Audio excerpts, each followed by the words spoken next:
Hi, everybody. Welcome to the farm. My name is Laura Meisler. I'm the education coordinator here at the farm. And this is my 11th year at the farm. I obviously love being here. I wanted to tell you a little bit about our program, and then I'll hand it over to Will, who's our farmer, and he's going to be running our workshop tonight. The farm is in its 14th year. We started initially as a dream in the transformation of healthcare, thinking about what we were feeding patients in the hospital and thinking that cheeseburgers and deep fried potatoes, lovely though they are not necessarily healing food. And so thinking about transforming what we're feeding patients, how we're engaging with food in the community. And we've grown to a point now where our largest program is our Farm Share program. It's a CSA, or Community Supported Agriculture program. About 35 to 40% of our families and households are subsidized. So we have people who come to us with need, and we're able to meet them where they are and get them fresh food, because we all believe that everyone deserves access to that. I run the education program, so field trips, summer camps, workshops like this. Will's going to tell you a little bit about himself and the work that he does here with agriculture and volunteers, but we do have some handouts available. We have a plant sale coming up. We do occasionally have events. We had an event at the beginning of this month that was our luminary walk outside, and we had over 600 people come and hang out outside and enjoy bonfires and being outside after dark. So we have your email, and we will send you an occasional email just to let you know what we're up to. But thanks so much for coming to our workshop tonight. And I'd like to introduce Will Jaquinde, who is our resident farmer. Thank you very much. And I'm sorry that you have to look at the web interface there, but you get what you pay for, right? So, as Laura mentioned, I'm the farmer here. I've been here. It's my third year here. I think about 13 years in agriculture, mostly in vegetables. And so at the farm, the food we grow, a majority of what we grow, we just donate. We're going to send it up to clinics in the hospital. So Laura spoke about using food as preventative medicine. So we're sending that to the diabetes clinic, to the cardiac, intensive cardiac clinic. We're working particularly with low income groups who might not have access to fresh, healthy foods. So we're trying to change people's health outcomes through mostly eating a plant-based diet. Through healthy vegetables that we grow. We also have a farm stand in the hospital. So if you're a staff member there, or you're visiting folks there regularly, you can find that on Wednesdays from 11 to 1, and that'll start up in April, go through December, and get all kinds of tasty produce from us and other local farms as well. And I don't know, did you mention, we also have a CSA that where we bring in all kinds of other local foods as well. So that's actually our food here. That is coming from other local farms, Green Things Farm, Zilke Farm, places like that. So you can support other local farms as well. But you're not here to hear about that. Let's jump into it. I'm going to give a little overview, some tips and tricks on garden planning. The things that I think of when I think of garden planning are picking out the crops, right? It's building a plan. Love my crop plan. It's like my favorite thing. It just gives me joy every time I open it. So we're going to talk about how to build one of them, and we're going to kind of go through the nuts and bolts of how you build one from scratch. Talk about that mysterious thing that is crop rotation, and give you some tips on using that in your own garden. Welcome, folks. And last but not least, I want to talk about soil mending, get you started on the right foot for thinking about your soils this spring. If you wouldn't mind passing some of those back, that would be wonderful.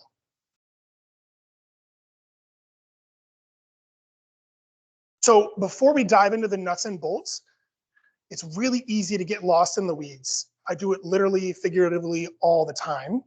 So I want you to remember that no matter what happens and no matter what details you're sweating, you're gonna grow food.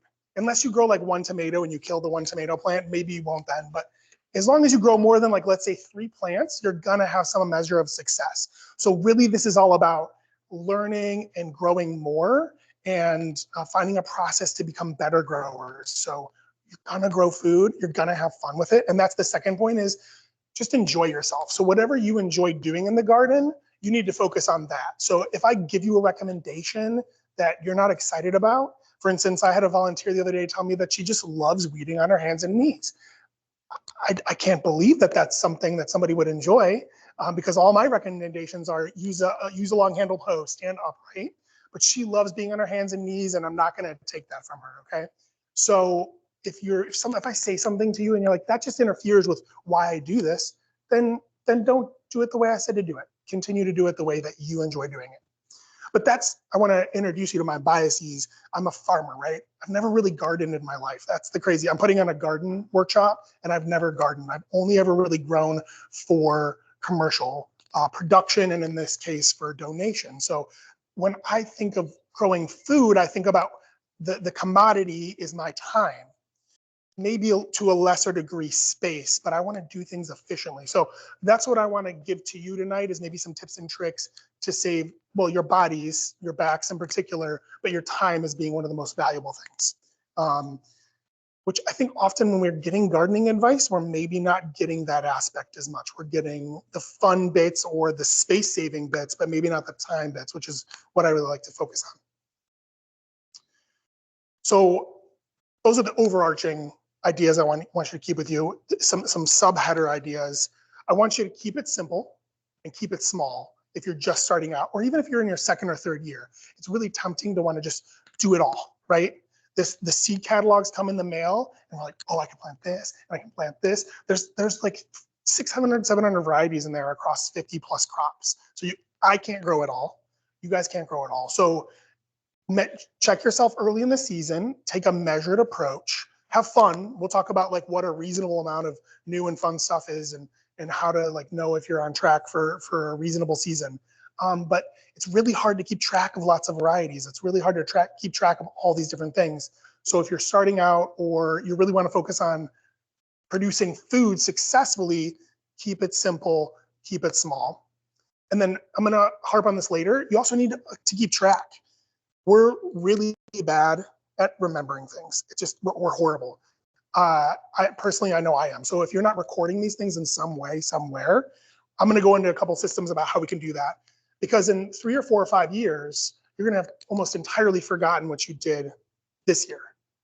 And there were some really good lessons that you're going to get out of this year that you're going to want to hold on to. And unless you record them, you're not going to have them. So trust me, because I wish I had records from 12 or 13 years ago when I started my farming adventure. I don't have those anymore. And I've definitely repeated mistakes because of that.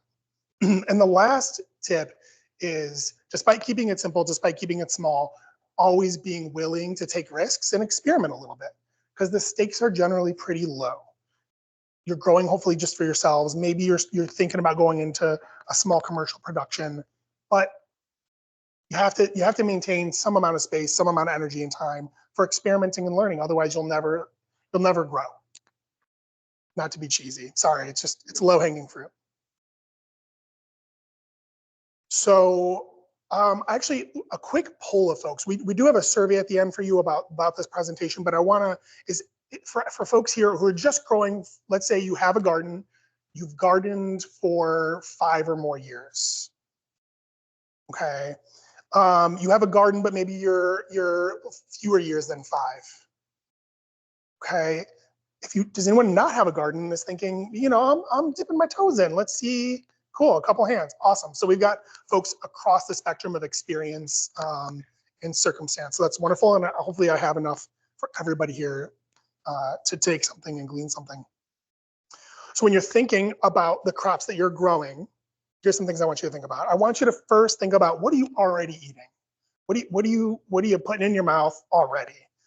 It's really easy to say, I'm going to go on a diet this year, and I am going to grow nothing but lettuce, and that's going to be it. That's how I'm going to finally lose those last few pounds. And you're going to grow lettuce, and you're not going to love the garden and you're not going to enjoy the produce as much, and it's going to be a struggle by July when you're tired and it's hot. So grow things you're already eating, because you'll use them, you won't waste them as much, and you'll be excited to go out there for dinner every night and grab stuff out of the garden and not force yourself to eat salad every night. And also, it's not a bad thing to think about what will save you money as well. So for instance, you could grow a whole garden worth of sweet corn. You could grow a 20 by 40 plot of sweet corn and grow maybe 40 or 50 bucks of sweet corn, right? That you could go down to the farmer's market and grab. And I just poo-pooed lettuce, but you could grow lettuce in that same space, and you could do like 3 or 4 crops of lettuce in that same space, and you could grow literally $500, $600, $1,000 worth of lettuce. So your space is a resource, your time is a resource as well, but space is a resource, so you can maximize that monetarily. That's the last I'm going to really talk about money and profit per square foot and all that, but it's just an idea to think about is what are things that are costing you when you go to the farmer's market or at the grocery store, and how can you potentially save by growing it yourself a little bit. Another way you can save a little bit of money is by being measured in the number of varieties that you purchase, right? Because every time you want to experiment with a new variety, at a minimum, you have to buy a seed packet. And at a minimum, that's going to run you what, $3.95, $4.95. Well, any of you who have more than maybe 100 square feet of growing space, you might be doing 30, 40 varieties a year. So if in your first season you go out and you buy 30 or 40 new varieties, you're out 100 and 150 bucks potentially for all these new varieties. And even if you already have some of the seed from last year, you still might be investing 30, 40, 50, 60 bucks in seed every year. So by being measured in the number of varieties that we're choosing as well, we can save a little bit of money that way as well. And also, it's really hard, especially on the scale that you might be growing at, to evaluate the success of an individual variety if you only grow one of them, or if you're growing a ton of different varieties among one crop. It's really hard to do an honest evaluation. Is this variety of tomato a good variety if you only have one of them amongst 20 individual different varieties? So we actually don't grow that many varieties here. When I first started farming and managing farms, I grew something like 150 varieties. I've whittled down now to about maybe 60 or 70 varieties that I stand by, and I'm going to continue growing every year. And then I'm going to add another 20 or 30 maybe every year to experiment with, or maybe they bring something else to the table, but I'm not as excited about them. So I want to encourage you to think every time I buy a new variety, I need to be able to evaluate the success of it. And part of that is you got to grow a few of those things, right? If you just grow one tomato of that one variety, and it doesn't do well, did that tomato not do well? Or was it that pot that it was in, maybe you didn't water it well that one time, and so it got heat stress? Really hard to evaluate. So now if you have 2 or 3 of that variety, now you can start to give an honest evaluation of like, oh, we do have a problem with blossom end rot, or whatever it may be, splitting, et cetera, right? And then also thinking about how are you going to grow that crop, and particularly direct seeding and transplanting. So do we all know transplanting, direct seeding, transplanting, right? We're going to start it indoors. You might buy it from a place like us or at the farmer's market. Direct seeding, we're going to sow it directly into the garden. Things like beans, carrots, etc. So how are you going to grow that thing, and then planning around that? So obviously if you're transplanting it and you don't have space in your own house to grow those transplants, you're limited to probably the spring season is really when you can get most transplants. So then you're going to need to be strategic about the direct seeded crops that you follow with, if that makes sense. So that's going to, so when you're buying all of those, not getting too excited with fall transplants or things like that as well. Welcome, folks. I should say, guys, if you have questions, please throw your hand up, and we'll get to them as soon as we can. We don't need to wait till the end. If you have questions that you want to just chat about your garden in general, I'm going to stay afterwards. So if you have specific questions that related to the presentation, for instance.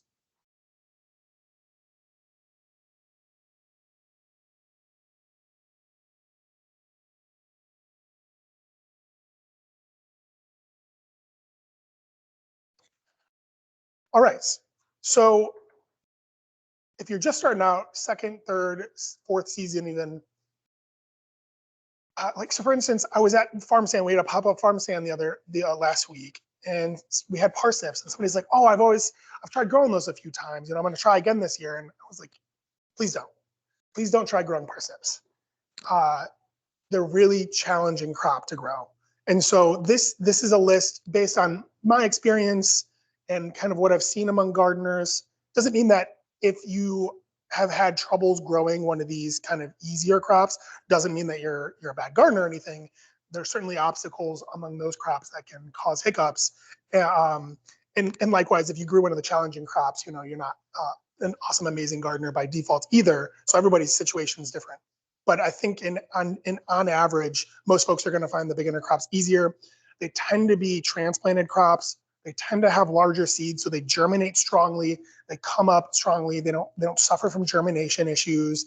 They grow early in that transplant or seedling stage, I should say, which means they avoid a lot of those early disease issues that are inherent in small seeded, slow germinating crops. They're easy to weed. They tend to have fewer or easier pests to deal with. So like, for instance, cabbage and kale and collards are on here. They get flea beetles. They get imported cabbage moths on them. But those are easy to deal with row cover, as opposed to something like bell peppers get a lot of rots that are really challenging to deal with in our climate in Michigan. And there's just not a lot you can do, even if you have all the right sprays and you do all the right things. Sometimes the seasons just don't work out for the colorful bell peppers. A lot of people want to do sweet corn. I advise against that. There's just everything wants sweet corn.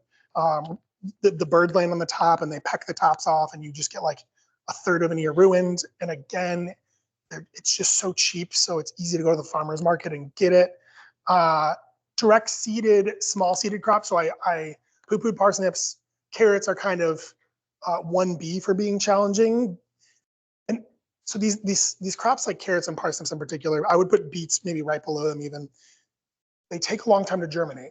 So if you're starting out and you don't have good weed control, it's going to be really hard to differentiate these from the weeds, right? Has anybody had that problem before? You planted some beets or carrots? It's okay. I definitely have. Every farmer's lost a crop of carrots because they didn't get to the weeds fast enough.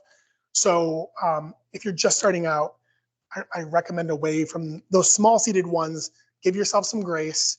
You know, the best and easiest direct seeded crop is always beans of any type, green beans, dried beans, because they just rocket out of the earth. Very easy to see. They hold onto that soil really quickly, so you can weed really aggressively around them. Is there anything up here that you guys are surprised to see on either side of the spectrum there? Yes. For sure, green peppers and hot peppers, anything that's green unripe, but to get them to the ripe stage can be really challenging, and it's a bit of a dice roll based on the season. Like last year, you might have had problems because it was a relatively cool, wet fall, and you get a lot of disease issues. So we grow them in hoop houses always because of that. It's just much easier. So that's the solution: is build a hoop house in your backyard, and all your problems will go away. But certainly green peppers, shishitos, jalapenos, serranos, even like you can do some ripe hot peppers, habaneros people usually have success with. And it's not that you can't grow a red ripe pepper, but you're just going to get much less bang for that buck.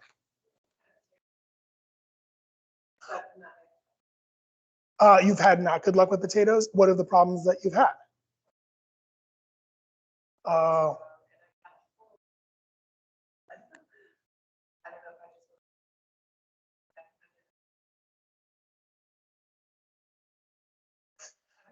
Yeah.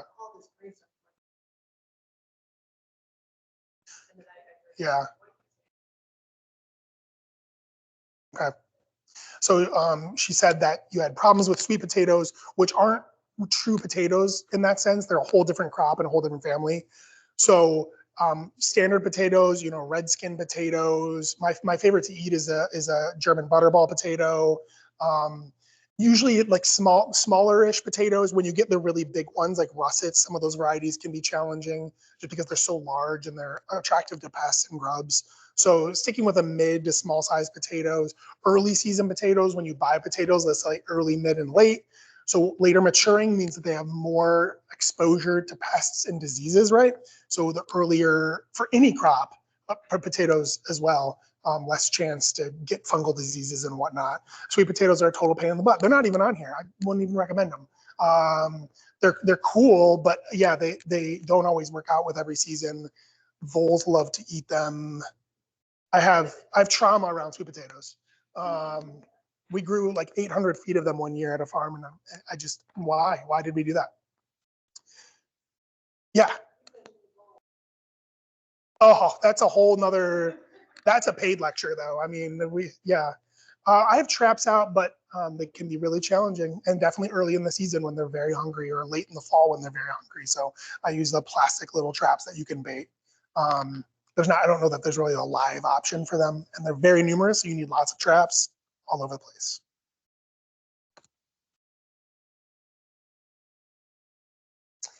Large, thin-skinned tomatoes. I think this is something that, thanks for bringing this up. When people grow tomatoes right now, right, the heirlooms, the big old heirlooms are really attractive. These are challenging tomatoes to grow. They're very juicy. So, you know, the colorful ones, German Johnson, Brandywines, they're the bigger, 12 to 16 ounce tomatoes. You get one big rain and these things split. And you've been watching that tomato get bigger and bigger and ripen for like 3 months. So heirlooms are challenging to grow outdoors in Michigan. You tend to not get a lot of them. You're going to have higher rates of rot, higher rates of splitting, higher rates of just disease and problems. So I definitely recommend when you're starting out with a tomato, start out with a simpler kind of medium red variety with a little bit of a thicker skin. Not necessarily what you're going to find at the grocery store, which is stale, but something like a New Girl, Early Girl is the same variety. Those are really tasty and really dependable, very low rates of blossom end rot, just really dependable tomatoes. Cherry tomatoes can be really great, not all of them, but we'll have them at our plant sale. You'll see things like black cherry, we grow Sakura as a red. They tend not to have as many splitting and disease issues because they ripen quickly. You can get them off the vine. So they're just more forgiving when you're starting out. Certainly once you have had success with those and you want to experiment and branch out, some of those larger thin-skinned heirlooms can definitely be done. Okay, I'm going to keep moving because there's lots to cover. So we dipped into this a little bit, but I want to hammer home this point. When seed breeders are breeding a variety, for a certain trait that jumps out at you, they have sacrificed other traits to get that trait that you're excited about, whether it's a certain color or it's striped or just a characteristic that jumps off the page that makes you say, ooh, that's fun. They're sacrificing something else. That something else could be reliability, consistency, disease resistance. In tomatoes, we talked about thickness of the skin. So you have to kind of, when you're reading a seed catalog, they have to sell all the varieties, but they'll sing the praises selectively is what I'll say. So when you read about a tomato variety that they say tastes good, has good disease resistance, has been popular for years and is reliable, something like Early Girl or New Girl, that's a great place to start, as opposed to when you read about a crop that, like you'll see lots of these like purple carrots and things like that. They're going to be more challenging to grow. They're going to be less consistent. They're going to have more disease issues. It's just seed breeders can't select for all traits evenly. They have to make compromises when they're going for those fun things. And when they're really pushing the point to get something like a deep, true purple carrot, they've given up potentially a lot to get to that point. And it might be flavor, which is why, and this is going to be a hot take, orange carrots taste the best. They're not selecting for anything else. They're just selecting for flavor and production. With all the whites and the yellows and all the fun varieties, they're giving up a lot to get those colors and to get them all to line up in terms of their days of maturity as well. So you'll also see kind of buzzwords, heirlooms, land races. These actually don't really have formal definitions. There is no heirloom agency that goes around and checks if these things have been grown for 100 years, right? It's like when somebody calls something an antique, like, how do we know? Is it really 100 years old? So instead, what you're going to really notice is hybrid and open pollinated. I think you'll read a lot about people on the internet will poo-poo hybrids because they're some kind of fancy technology. They're not that. I mean, they're not that complex. We've had them for a long time for the most part. Seed companies invest a lot of money in making hybrids productive and excellent. So we grow hybrids. On the other end of the spectrum is open pollinated, which means that you can save the seed yourself from those. You'll have to follow the recommendations. That's a whole nother, it's like a whole day about how to save seeds, spacing recommendations and all that. But you won't be able to do that with the hybrids. There's nothing wrong with either one. They're both great. If you're not saving your own seed, there's no difference. Sometimes the hybrids will be more, but that's not always the case. The other thing I really want you to pay attention to, this is, I think, a pretty big pitfall that folks fall into, is the days to maturity when you're selecting varieties. We all seen that? Are we all familiar with that idea, days of maturity? It's just there, and that's not even the days they put on there aren't accurate. If they say 55 days, it's going to take like 60 to 65. Those are under ideal conditions, but they give you a relative idea of how quickly that variety will mature or bear fruit relative to another variety. And I recommend that as you're starting out, you aim for things that are on the shorter end of the spectrum. So for instance, if you're growing carrots, those 80, 85, 90-day varieties are going to be more challenging than typically the shorter varieties like a Yaya, which is a 60-day variety. Again, the longer something is in the ground, the more chance there is for disease and bugs and critters to get after it, right? So there are sometimes, and certainly we grow things that are longer days, but in general, when you're starting out, those are a really good place to start from. And when you're looking at those, this is important too. This is for the planning purpose. You have to look if it's from days from maturity from transplant or from direct seeding. That makes a huge difference, because if they're expecting you potentially to have a 28-day or a 4 or 5 week old transplant in the ground, that's going to totally change the math. So typically if that plant is transplanted, so in our climate, that's going to always be tomatoes and kale and things like that, versus like beets and carrots. Those are always going to be direct seeded. There's some crops that you can do both, like a cucumber. So you want to make sure you're reading closely what days to maturity are for that, just for your own planning.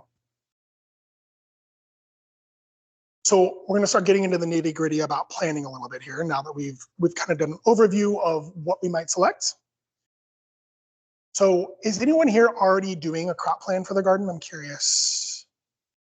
A couple people. We're just maybe we're writing things. Are we using books for like, we have a notebook that we're writing things down in? Is anybody using Excel at all? Okay, it's an app. Cool. Awesome. So my goal for all of you is to do some form of planning this year. Just write something down, because the reason we put a plan together is so that we can iterate and improve on it year after year. Again, we have bad memories, and many of us will garden and grow for potentially decades. So the plan allows us to look back at what we did, know maybe why we did it a little bit, and then change that, tweak it, and improve it in the future. So that means first step is creating a plan. We're going to go over that. Second step is then during the season, every week I go on a field walk. I mean, this might be very easy for you. It might be as easy as just, stepping out your back door, but going to the garden, going to the farm. Yeah, step on in, folks. There's a chair up here if you'd like, and we can get chairs over there as well. So do help yourselves.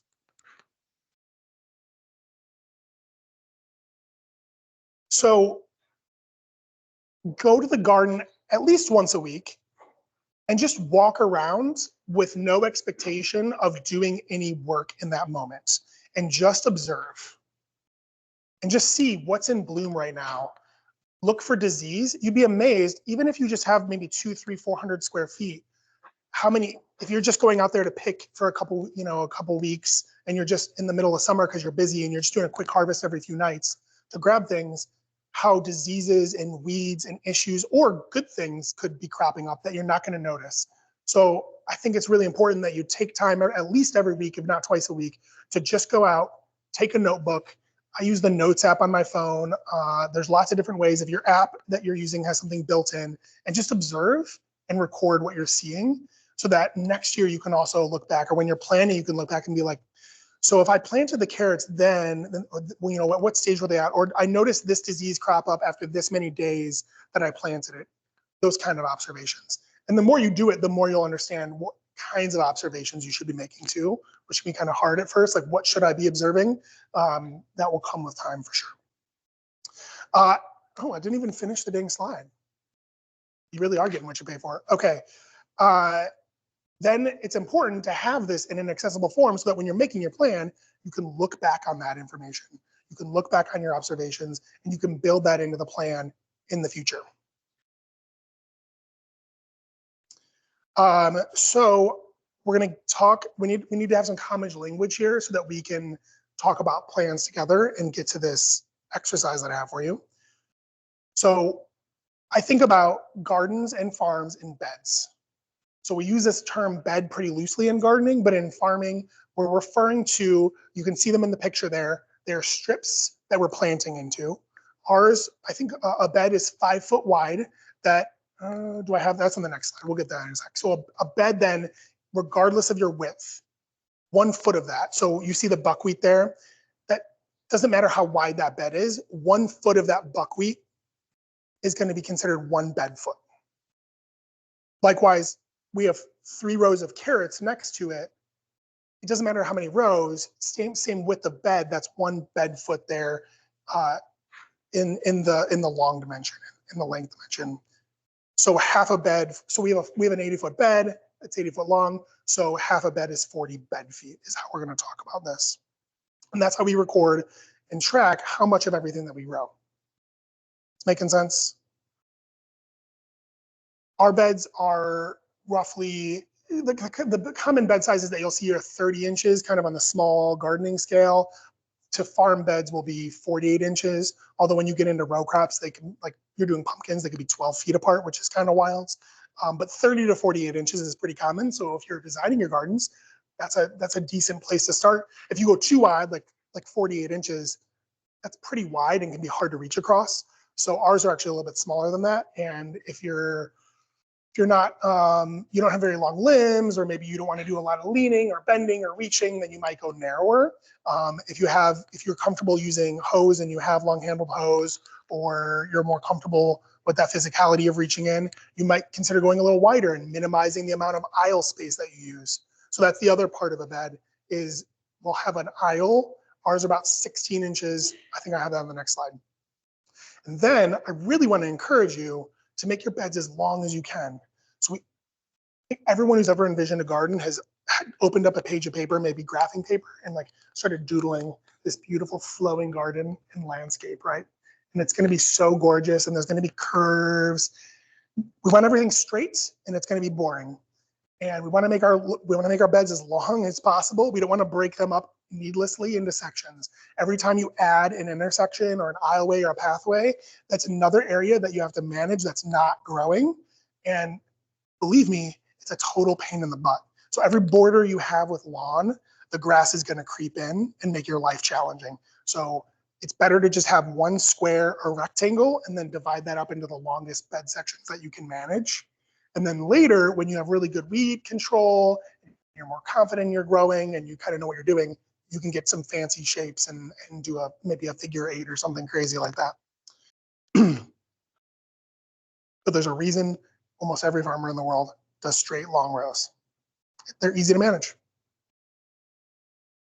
So, okay, so this is our bed system, 5-foot beds, 44-inch bed top, 16-inch pathways, kind of arbitrary numbers that we just settle on and then we use them everywhere. So 44 works pretty well, maximizes, it's a really nice bed size, 16 inches is a really nice pathway. I can get bins in there, I can stand comfortably, I'm not squeezed in, but it's not too much space to manage and weed, right? We don't mulch our pathways, but that's certainly a great option, and you would use like a deep wood chip mulch typically. And here on these carrots, you can see this, we use a 3-row system. So most crops are grown in 3 rows. So if we're doing the 3 rows of carrots, you would drop the middle row if you want to do 2 rows like kale, and then 1 row down that center if you're going to do like cucumbers or squashes, things like that. There's certain crops, so radishes, cut greens, we're going to do like 6 or 7 rows, and we'll just cram as many in there as the seeder will allow. Those are those densely spaced crops. But on average, we're using 15 inches between our rows. This will all become very relevant soon, I promise. So we talked about bed feet. We talked about the number of rows. And now we need to know in-row spacing. So in-row spacing is the spacing between the onions, in this case, in the bed, right? So these are probably about 1 foot apart. So that's going to be very important soon as well. All this is a way to organize the square footage that we're giving to each crop. So and then we don't have to think about square footage that cucumbers need 2 square feet per crop, or that summer squash need 4 square feet per crop, or whatever that crop is. We just have a bed system and we can translate it really easily and just say, we're going to do this many rows at this spacing, boom, go plant. And we do that year after year after year, and it just makes life much, much easier. Then next year, if I want to change the spacing, I just change it from 8 inches to 6 inches, or go up, whatever that adjustment is, if it needs more or less space. I'm not changing the row spacing. I can just change the in row spacing, and that makes life much easier. Or I can drop or add a row. When we're looking at the seed catalogs in a moment, those recommendations in there are for producers, commercial producers like myself. Gardeners tend to have much better fertility than farmers can ever hope to have, because you can take a 200 square foot garden and dump an unbelievable amount of compost on it that a farmer just can't do over something like a half an acre or 5 or 10 acres. So you guys are capable of really great fertility that farmers are jealous of. So you're going to have better germination rates. You're going to have more productive space. So you can cheat a little bit on the spacing recommendations, but I wouldn't cheat on them too much more than maybe getting like 20 to 25% more crop in a given area. Definitely don't do what I've seen a lot, which is now try to shove 2 or 3 times more of something into a space than the recommendations allow for. Like I've heard of people trying to do like 6 or 7 rows of carrots on a 30-inch bed top. The carrots just stop growing at a certain point. They're just too competitive with each other. That you get tiny little mousy carrots, they get really knobby, they don't do well. So give them space. And the other benefit of this is when you give your crops space, they're really easy to drag a hoe between them and weed. You're not constantly trying to navigate around each of the crops, and because they're all cramped and on top of each other, if you focus on getting nice straight lines using a little string, maybe like we do, nothing high tech here, we just put a string out and then plant every 8 or 10 or whatever inches along that string. Now we have a straight row. They're going to be 15 inches from the other crop, so I have 15 inches to drag my wheel hoe or my hand hose through. It makes weed management so easy. It's a little counterintuitive that spacing things out and managing more space actually makes weeding easier than managing a smaller area where everything's on top of each other and you can't use hand and you can't get straight lines, et cetera, et cetera. Any questions so far on any of that? So that was thinking about transplanting. Direct seeding similar. We're going to maintain the same beds. We're going to think about rows similarly, but now we're thinking about seeds per foot. So that's what they're going to talk about in the magazines here is number of seeds per foot. So then we can calculate out how many seeds we need to buy roughly for a given space when we take the number of rows times the number of bed feet that we're dedicating to that crop, and then multiply by the seeds per foot. Little math. Does that make sense? And then you get a seed count. And then if you're lucky, they'll just sell it by seed count and they won't sell it by seed weight and just make you like totally guess on how much you need. But usually they put a little conversion there for you in the seed catalog. Talked about how high organic matter in gardens can increase germination rates.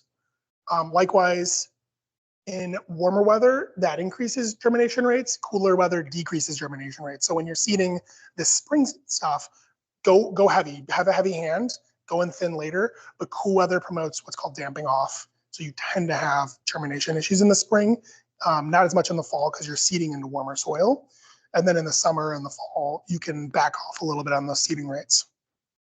So that's probably only useful if you're like using your hands and you're guesstimating, but those seeds per foot are something to think about. When I seed by hand like that, like I'll do in the propagation house, it's not really reasonable if you're doing like a 10 or 20 foot row to count all the seeds, right? But what you should do is kind of calibrate your mind and seed maybe 6-inch blocks and actually maybe count the number of seeds in a 6-inch area and then extrapolate that. Okay, this is what 6 inches of carrots at 45 seeds a foot looks like. And now I can kind of relatively sprinkle at this rate. If you're really lucky and you have something like an earthway seeder, that's kind of already, your seeding rate's kind of set by the plates there. But you can kind of calibrate your mind by doing a small section and then repeating that. Okay. So now to the fun part. We are going to build a little seed plan or crop plan here together. There's a lot of you and there's not a lot of these catalogs. So if you have your cell phone, you can use Johnny Seeds or High Mowing is the seed catalogs I have here. You can go to their website and you can think about some crops that you're going to grow this year. So what we're going to do is I want you guys to think about a crop that you're going to grow, and then you're going to build out the plan for that crop. So you're going to, mostly you need the crop. We don't need to worry about the variety because most varieties within a certain crop, like tomatoes, are going to be the same.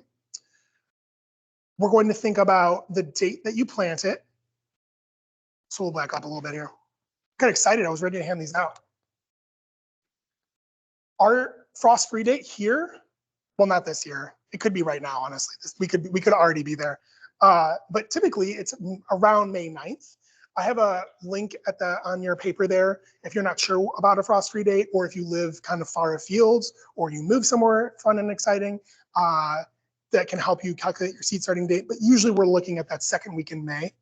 So you can use the second, this is your frost-free date.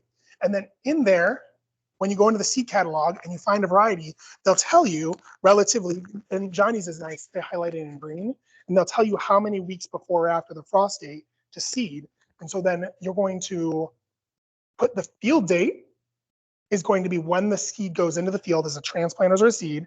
So you're gonna put that date in. And then if it's a transplant, you're going to need to work back from this date, however many weeks they recommend, and put the seeding date in. And the seeding date is for starting the transplant. The field date is for going into the fields. So that would be direct seeding or transplanting date.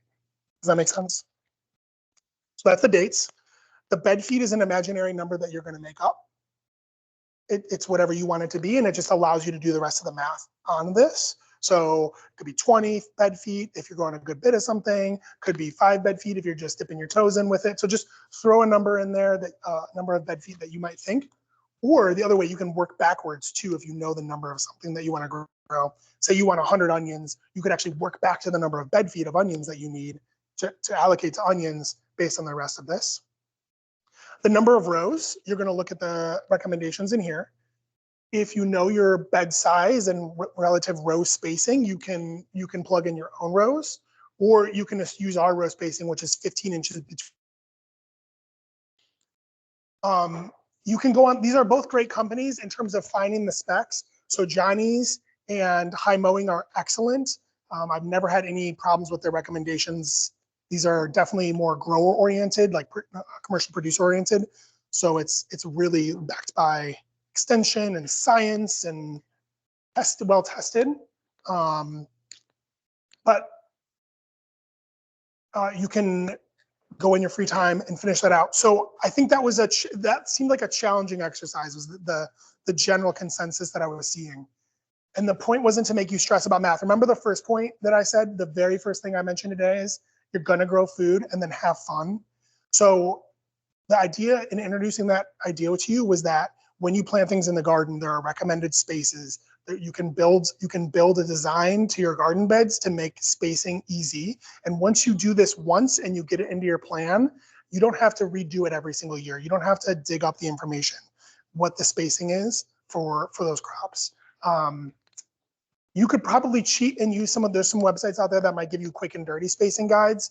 I don't know that I would trust those. These guys, the spacing in these is pretty much bulletproof, and is a really great place to start. And as you read those descriptions all the way through, you'll learn a ton about how to grow a crop, because they'll tell you all the little tips and tricks for getting the most out of it.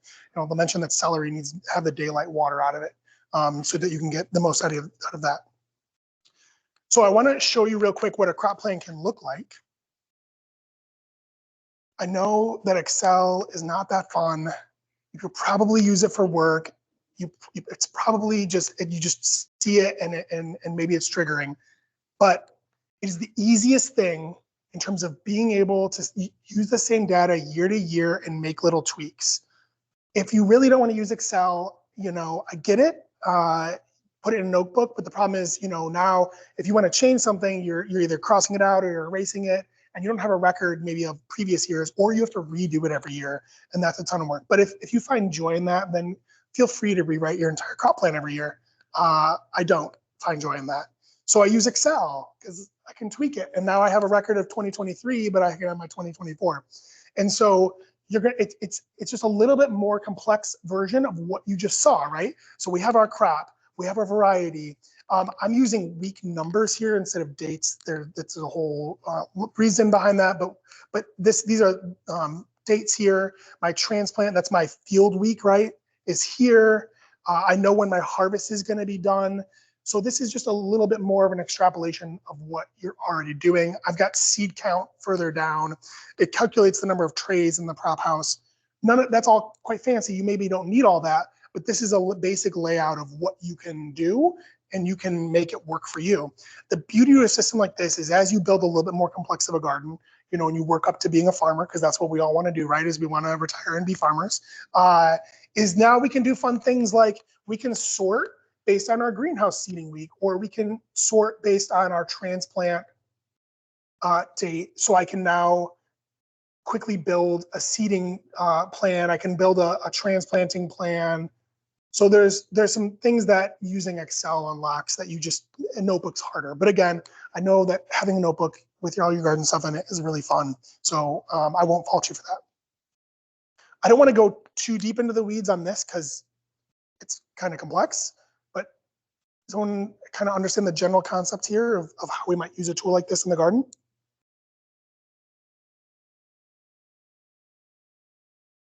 So how do I link those two things? When I'm building my crop plan for the following year, I'm pulling those notes up and reviewing them, and I'm reflecting on them.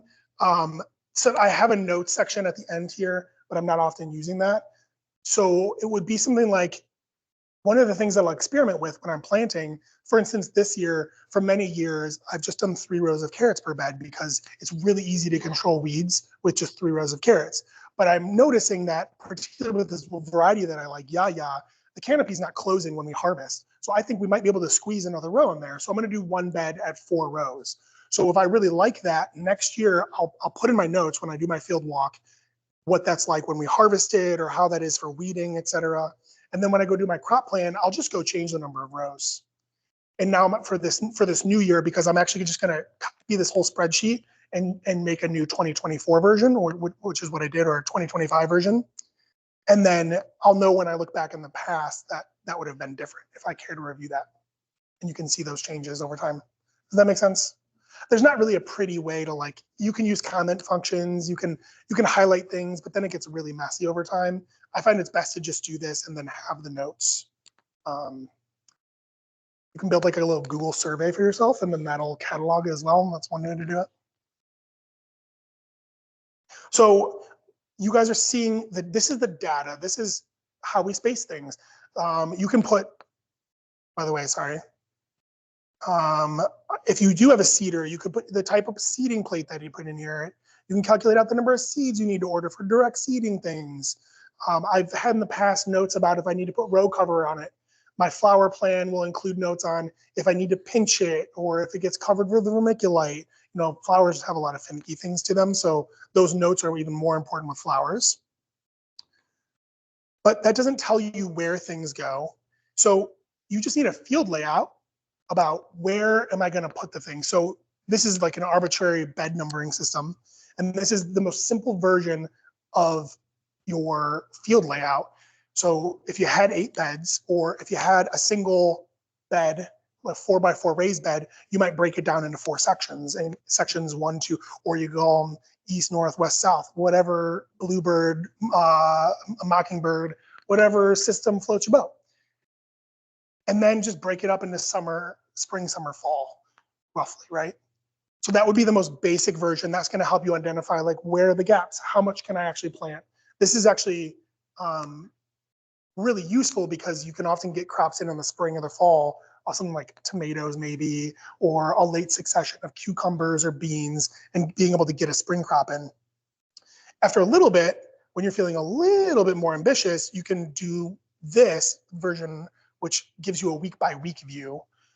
And you can do this. This is a little bit overboard. I hesitated even showing this because it's a little bit much, but it allows you to see what's going to be where week by week. So transplant is when it goes transplanted, DS is direct seed, and the H is harvested. You can do it by date. There's my numbering system. And then here's your arbitrary, your field and your bed number labeling system. So this is this is on the other end of the spectrum. There's apps out there that you guys can use.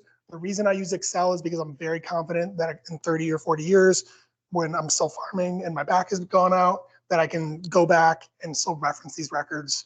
Some of these apps have come and gone and I don't trust them, but it sounds like maybe the app that you recommend you're using, maybe you can port the records over to Excel and still have them. So maybe they're getting better about that, but I've never trusted any of them in terms of will they still be there in 5 or 10 years down the road when I need them. Okay. Did I scare anybody? You guys still with me? That's okay. It's a lot. Okay. There's a couple more things I want to touch briefly on. That took most of the time, which is fine. But the other element of crop planning that you might be thinking about is crop rotation. Have we heard of crop rotation before? Anybody? Just what is it? I know I have a brief definition in here, but when you think of crop rotation, what do you think of? Different things in different places. But I think of it particularly as year to year, right? Because there's other ideas there like companion planting and intercropping that involve, pairing crops. So crop rotation is the idea that we're not going to plant the same crop, and by same crop, we're actually organizing it by family, and I'll show those in a moment.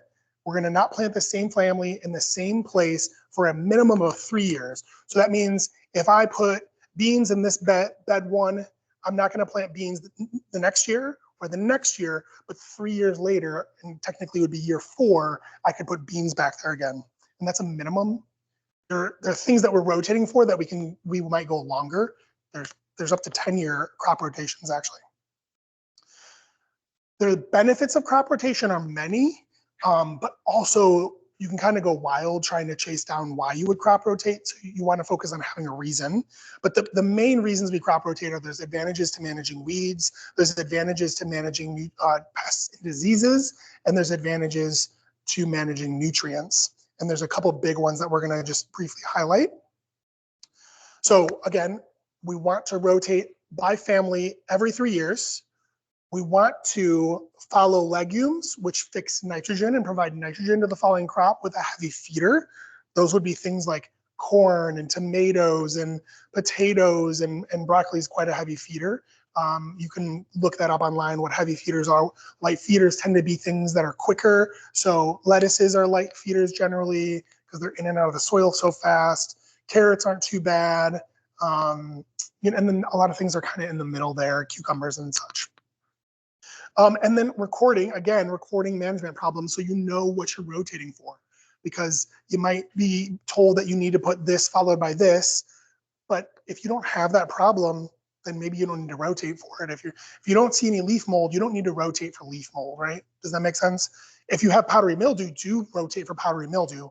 And so that's my last point there is like, if you have powdery mildew, which all summer squash gets powdery mildew eventually, tomatoes are also susceptible, so maybe that's something you want to manage for, is not following summer squash with tomatoes or another similarly susceptible crop.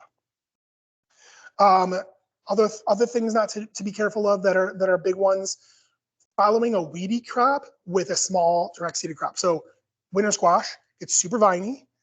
We stop weeding it after like 5 or 6 weeks is in the ground, and all those little weeds crop up, and they don't do super well under there, but they do eventually go to seed if we can't get in there and weed them. So we're going to have a pretty good weed seed bank when we then try to go grow something like carrots, which are really hard to weed already. We're making our life difficult. So instead, maybe we want to follow precede carrots with something like kale, which kale grows nice and upright. We harvest all those leaves off of it. Really easy to seed down around there and manage that kale. And also kale's in for a long season, so we can hoe that kale multiple times and really deplete that weed seed bank really nicely. Does that make sense? Managing weeds with crop rotation. And then likewise, try not to follow a deep-rooted crop, carrots, potatoes in particular, because when you pull those crops out, you rip up a lot of soil and you're turning the soil and you're bringing new weed seeds up. Assuming you're not just growing in a beautiful raised bed with all fresh weeds-free soil, assuming maybe you're in ground and you're bringing new weed seeds up. So maybe like potatoes and beets might introduce more weeds. I'm not saying that you have to do any of these rotations or avoid any of these things. I'm saying that these are some ideas that you can think about if you're noticing weed problems in your carrots, maybe thinking about preceding them with a easy to weed crop, things like that, right? Not necessarily that you have to follow, or you should never follow summer squash with tomatoes. You can find this online. This is what I mean by plant families. It's all over there on the internet. So there's groupings, like, so for the brassicas, we're worried about flea beetles, we're worried about black rot. For the cucurbits, we're worried about the cucumber beetles. So they are susceptible to the same things. So we want to rotate around so that we don't get the same pests and diseases. I'm gonna talk about that more in a moment. So how do we actually rotate? What does this actually mean? What does this look like?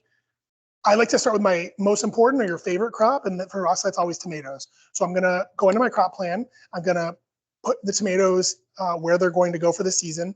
They're always, we actually can't rotate tomatoes on a 3-year basis. We only have 2 hoop houses, so they always just go to the other hoop house.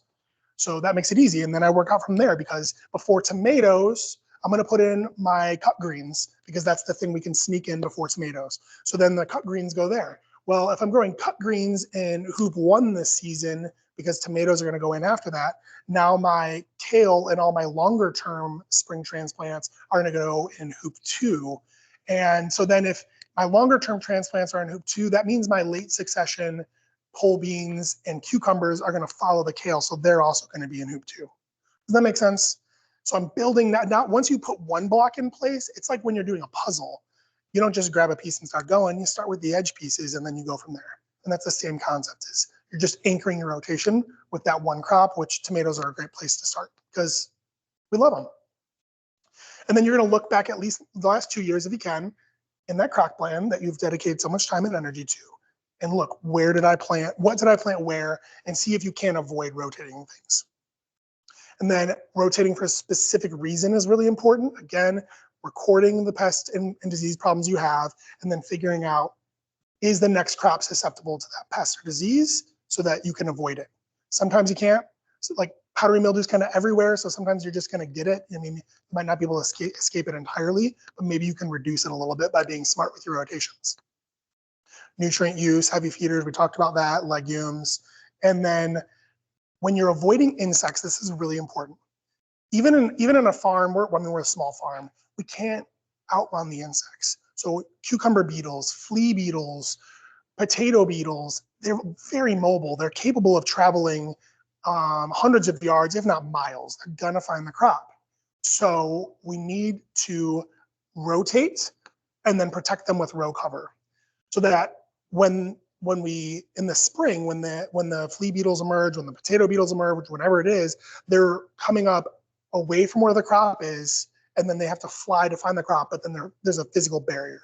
So row cover is this white fabric. I meant to bring some in, I apologize. You can find it on gardening stores. All of these places sell it. It's all over the place, and you should always have some on hand because it's great frost protection and great insect protection. And I would certainly have it if I was doing any of the cucurbits, so squash, cucumbers, etc., or if you're doing any like kale, broccoli, all that, you basically have to have that in our climate. Does that make sense? You don't want to put it on. The reason you want to rotate is so that the flea beetles don't come up under the row cover, because that would be devastating. And then, am I saying the same things over and over again? You want to record it so that you know for the future. So a couple last ideas with crop rotation to think about. Intercropping is the idea of planting. This is different from companion planting, which maybe you've heard of. Intercropping is using space and time advantageously. So when I grow kale in 2 rows, but then the kale it takes a while to take up all that space and need all of that, right? Their roots don't fill that whole bed for a while. But I don't want to just throw something down the middle that's going to be there as long as the kale is, like a cabbage, because the cabbage is going to need all that space eventually as well. But now I've got all this space that I'm not using for 5, 6, 7 weeks. So what I like to do is I'll plant pak choi, or I'll direct seed radishes in with my kale. Pak choi is out in usually 4 to 5 weeks. Radishes are out in 3 to 4 weeks. So just as that kale is starting to close in, you rip that crop out. You might need to do a little bit of amending, add a little bit more fertilizer to kind of boost that soil that was depleted by that crop. But I'm now using that space advantageously. And the benefit there is both those crops need row cover. So I'm using less row cover. That's really nice too. That can be kind of a hassle to install. So that's what I mean by intercropping, is what are advantageous spacing and timing combinations to make our garden more efficient, not necessarily like planting marigolds at the end of every aisle, or this crop and this crop work together because the one root goes down and this root doesn't. That's not what I mean by that. It's really just space and time. And then the other thought is that if you have a small, we talked about your 4x4 garden, you're not going to be able to manage for disease through rotation at all in a 4x4 garden. You're going to need a little bit more space to be able to manage for disease. So what I'm encouraging you to do now is have more raised beds. Just have way more raised beds. No, I mean, don't overdo it, but don't stress out about things if you have a small garden. Sometimes when you're working with 20, 30, 40 square feet, you just can't avoid some of these things. I mean, the flea beetles don't just go right where the kale is. They might go nest for the winter 10 feet away, 5 feet away, and you might not be able to out-rotate them. So that's where the crop and variety selection comes along, and maybe not beating yourself up if you continue to have recurring pest and disease issues, especially if you're growing organically and you don't like to spray like we do. Sometimes there just aren't great solutions for some of these things, and you just stop growing them. So as much as we'd love to grow everything all the time, sometimes we just kind of just give up.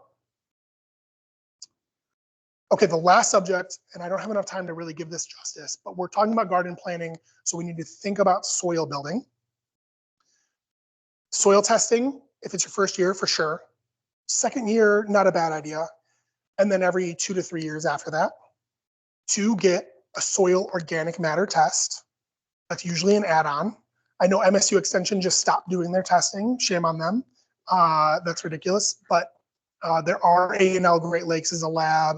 There's a couple other labs out there that'll do soil testing. So do soil testing somewhat regularly. You don't need to do it every year once you're kind of in the rhythm of things, maybe 2-3 years in or so. And that's going to tell you your nutrient profile. We're going to look into how you calculate that in a minute, but the rule of thumb is find good compost if you can. If you're using municipal compost, usually not quite as nice. And by good compost, I mean, it doesn't have like a rank odor. It's not like super tart smelling, maybe tannic smelling. It looks like humic. It's crumbly, it's dark. You're not going to see a lot of chunks and bits of stuff in there. You shouldn't be seeing big twigs or anything, or lots of woody debris. That's particularly bad. Certainly you shouldn't see any like uncomposted leaves in there.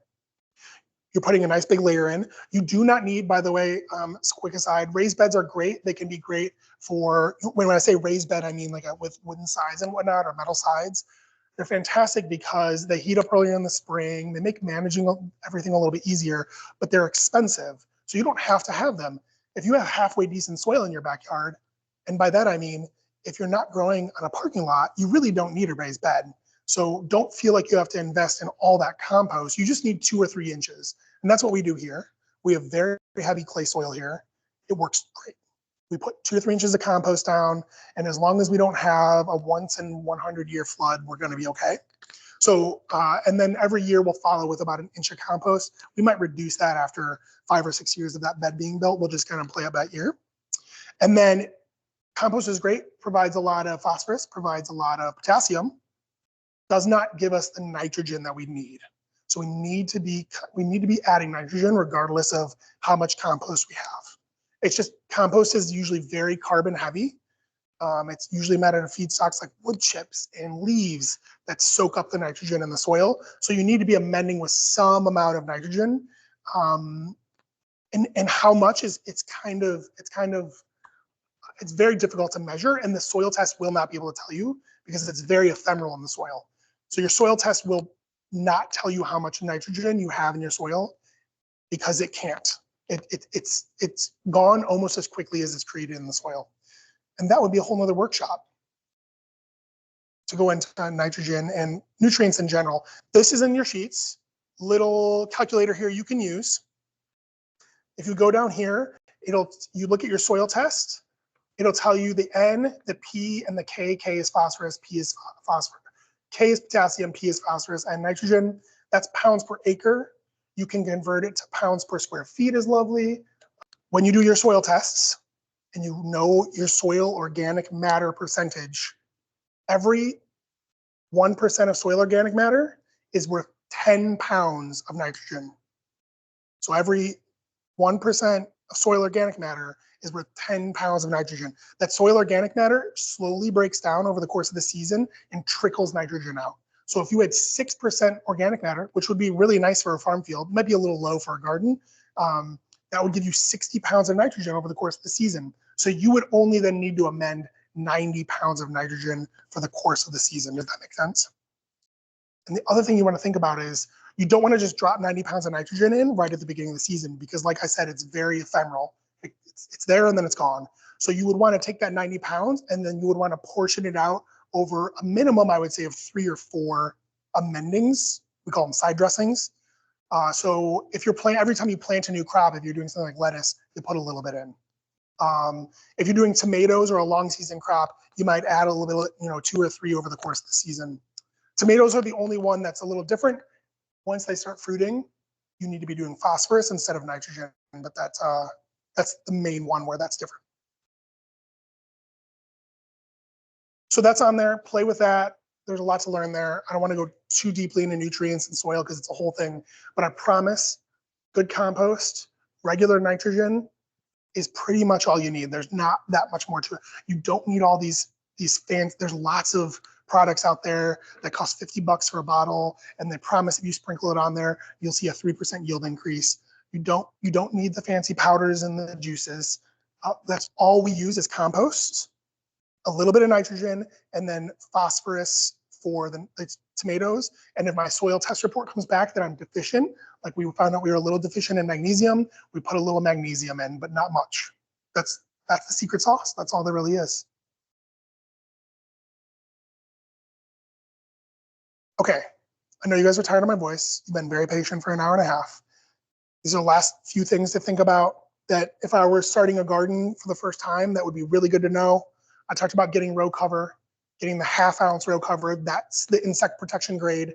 So it's very lightweight. It won't overheat your crops when it gets warm, but you can double it or triple it up, put multiple layers on, and that will serve as frost protection. Thinking about irrigation now, if you haven't already invested in a drip system is fantastic. So putting drip tape down, so doing research about how to install that and do that right now before you need it. Because if I had a prediction, I'd say we're gonna have a warm, dry spring, but don't hold me to that. Purchasing amendments now, we just talked about it. So doing those calculations and figuring those out now, not waiting until you have crops on the ground to figure out how much you need. And then last but not least, I just say this, we did like every workshop we do, I do tomato workshop, I harp on this, is to just get a long handled hoe. Get something with a 4.5 to 5 foot handle so that you're not on the hands and knees unless you're the one volunteer that really likes to. And learn to use and love your long handled hoe. If you want to learn more about like what kind of hoe well should we get, come volunteer on the farm and hang out with me, and you'll get to use one of the 4 or 5 different styles of hose that we have, and you can learn about the pluses and minuses of all of them. But I think if you have a garden that's not just a single raised bed, a long handled hoe is probably the best investment you can make. It's going to make you happy. It's going to keep your weeds down because you're going to want to use it, and it's going to be easy to use. I mentioned the plant sale, May 11th, 9 to 12. We'd love to see you there. Otherwise, that's it.